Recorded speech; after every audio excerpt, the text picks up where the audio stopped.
नमस्कार साथियों। तो केजरीवाल अपने लिए नहीं बल्कि ममता बनर्जी, स्टालिन, उद्धव ठाकरे और तेजस्वी यादव जैसे नेताओं के लिए जेल जा रहे हैं। इतना ही नहीं, वे तानाशाही के खिलाफ जेल जा रहे हैं। केजरीवाल कह रहे हैं कि अगर वे तानाशाही के खिलाफ आवाज न उठाते तो उन्हें जेल नहीं जाना पड़ता। तो कौन सी तानाशाही, और कब आपने कौन सी आवाज उठाई तानाशाही के खिलाफ? कौन सा आंदोलन किया? कौन सा धरना प्रदर्शन किया तानाशाही के खिलाफ? दरअसल अपनी समस्या को लोकतंत्र की समस्या बनाकर पेश करना, अपनी कमियों को लोकतंत्र पर प्रहार बताकर पेश करना, यह केजरीवाल की खूबी रही है। अभी द वीक में हाल ही में एक इंटरव्यू उन्होंने दिया था और उसमें उसका शीर्षक था कि अगर प्रजातंत्र जेल में भेजा जाएगा तो प्रजातंत्र को मैं जेल से चलाऊंगा। यानी केजरीवाल जेल नहीं जा रहे हैं, प्रजातंत्र ही, डेमोक्रेसी ही जेल जा रहा है। तो पूरे नैरेटिव को किस तरह से उलट देना, पूरे नैरेटिव को किस तरह से अपने पक्ष में भुना लेना, यह कला केजरीवाल को आती है। अब देखिए, रविवार को केजरीवाल को तिहाड़ जेल में सरेंडर करना था और सरेंडर करने के पहले वे राजघाट गए, कनॉट प्लेस के हनुमान मंदिर गए, यहाँ तक तो ठीक था। लेकिन उसके बाद अपनी पार्टी ऑफिस गए और पार्टी ऑफिस में अपने समर्थकों को, कार्यकर्ताओं को या विधायकों को संबोधित किया और संबोधित करते हुए पूरा पॉलिटिकल भाषण दिया। और यह अपने आप में एक तरह से कोर्ट की अवमानना था। केजरीवाल को 1 जून तक की रिलीफ मिली थी, अंतरिम जमानत मिली थी और चुनाव प्रचार के नाम पर यह अंतरिम जमानत मिली थी।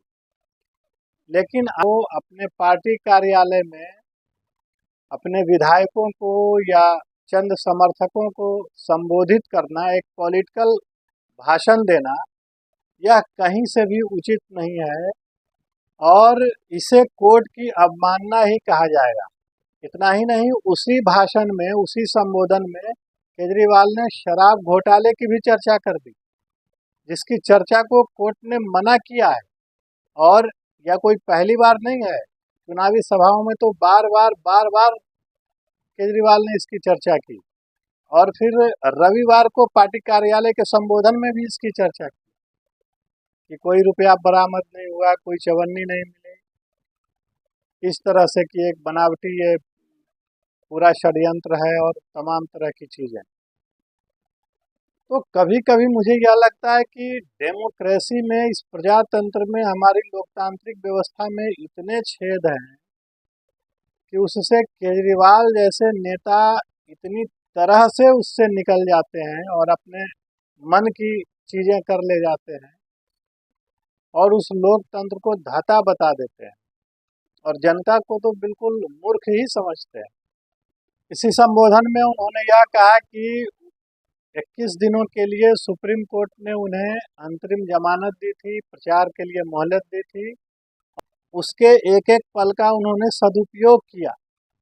सदुपयोग तो किया ही, पूरी दिल्ली ने देखा कि किस तरह से स्वाति मालीवाल को केजरीवाल के घर में पीटा गया, कैसे विभव कुमार को बचाने के लिए सीसीटीवी कैमरे के फुटेज गायब कर दिए गए, विभव कुमार के फ़ोन को फॉर्मेट कर दिया गया और किस तरह से विभव कुमार को बचाने के लिए केजरीवाल सड़कों पर उतरे, जो कि मनीष सिसोदिया को बचाने के लिए वे सड़कों पे नहीं उतरे थे। तो यह तो एक एक पल का सदुपयोग दिख ही रहा है बिल्कुल। इसके पहले, चंद रोज पहले, जब उन्हें यह लगा कि अब जमानत की अवधि समाप्त होने को है, तो बीमारी का एक बहाना बनाया, एक शगुफा छोड़ा और सुप्रीम कोर्ट में चले गए कि अंतरिम जमानत की जो अवधि है उसको 7 दिनों तक और बढ़ा दिया जाए। और चालाकी ये की कि जो उनकी बेंच थी, जस्टिस खन्ना की और जस्टिस दत्ता की, उसमें वे नहीं गए।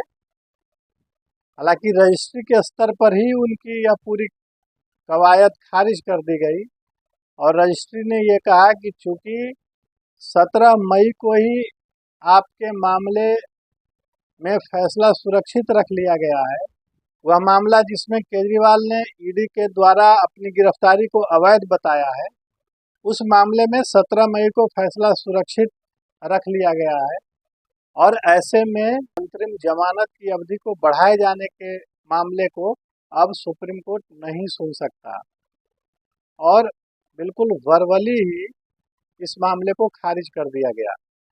ना तो कोई लिस्टिंग हुई, ना ही किसी बेंच के सामने उसे मेंशन किया गया। उसके बाद केजरीवाल लोअर कोर्ट चले गए।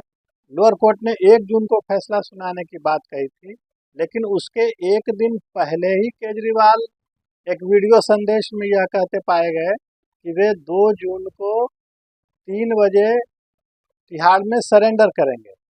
अब देखिए यह किस तरह की नैतिकता है, यह किस तरह की ये एक जो राजनीतिक चालाकी है कि एक तरफ आप कोर्ट में हैं जमानत के लिए, एक तरफ आप कोर्ट को यह कह रहे हैं कि अंतरिम जमानत उन्हें दी जाए या जो अंतरिम जमानत मिली है उसकी अवधि बढ़ाई जाए। दूसरी तरफ कोर्ट का फैसला आने के पहले ही आप खुद कह रहे हैं कि मैं 2 तारीख को 3 बजे सरेंडर करने के लिए जाऊंगा और 1 जून को जब कोर्ट ने यह कह दिया कि इस मामले में वह फैसला सुरक्षित रखता है और 5 जून को फैसला सुनाया जाएगा, तो यह तय हो गया कि 2 तारीख को केजरीवाल को सरेंडर करना ही होगा।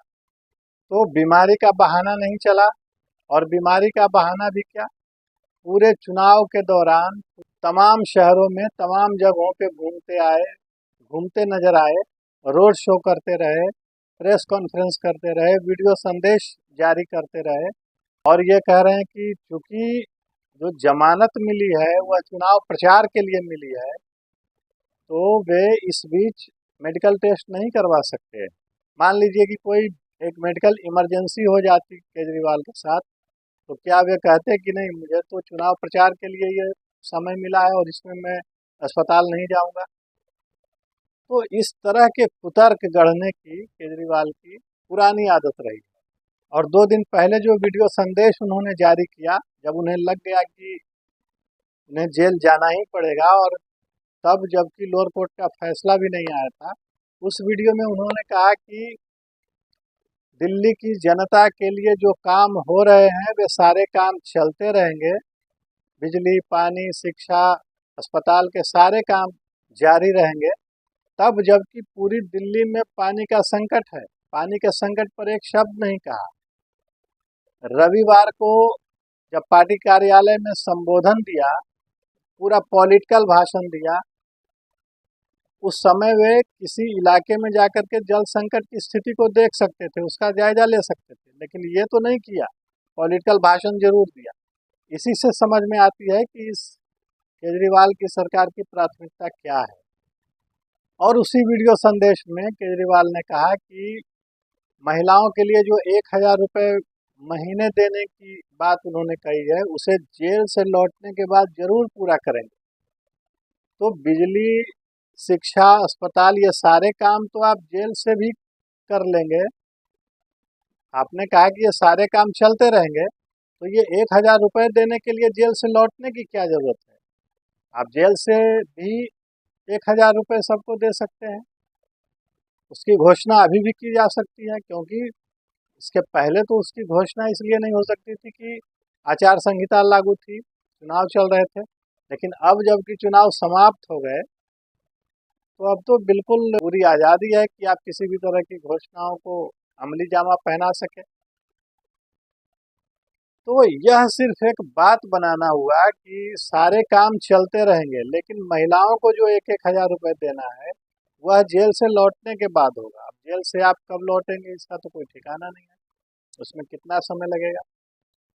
तो अगर आप काम करने वाले होते, अगर आपको अपने वादे पूरे करने होते, तो वह काम अभी से ही किया जा सकता था। और पंजाब इसका उदाहरण है कि पंजाब में भी यही वादा किया गया था और आज तक वहाँ की महिलाएं उस 1,000 रुपये की राह ही देख रही। उसी में उन्होंने ये कहा कि ये लोग मुझे पता नहीं कब तक जेल में रखेंगे, ये लोग मुझे फिर जेल भेज रहे हैं। अब सुप्रीम कोर्ट ने अंतरिम जमानत दी थी। सुप्रीम कोर्ट ने ही कहा था कि 2 तारीख को आप समर्पण करें।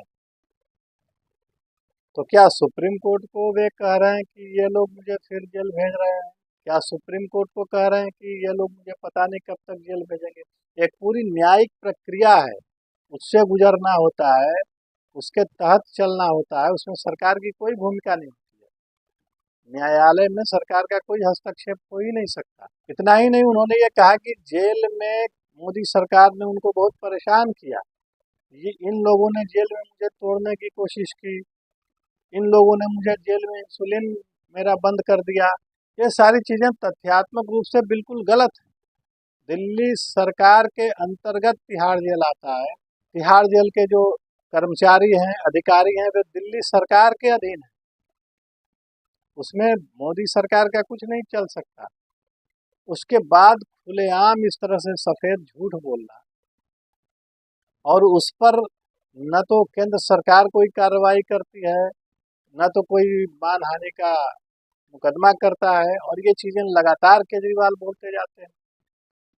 और उसके बाद यह भी आरोप लगाते हैं कि देश में तानाशाही है। इसीलिए मैं कहता हूँ कि हमारी लोकतांत्रिक प्रक्रिया में इतने छेद हैं कि केजरीवाल जैसे नेता उसका भरपूर लाभ लेते हैं। तो आज इतना ही। अगर आपको यह बातचीत पसंद आई हो तो इस चैनल को सब्सक्राइब करें, वीडियो को लाइक करें, अपना साथ और समर्थन हमें देते रहें। नमस्कार।